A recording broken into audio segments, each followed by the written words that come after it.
ભાવનગર એલસીબીના સ્ટાફને મળેલી બાતમીના આધારે આડોડિયાવાસ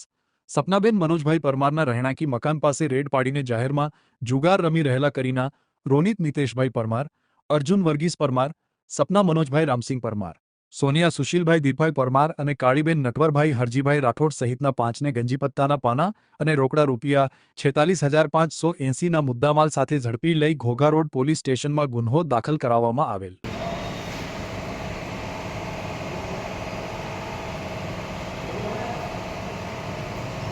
એક હતું ન ચાલુ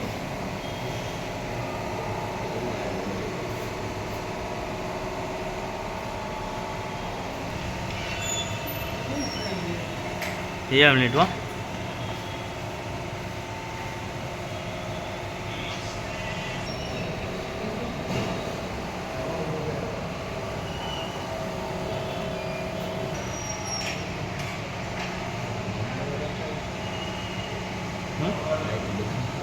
ઉપર તો ભાઈ બસ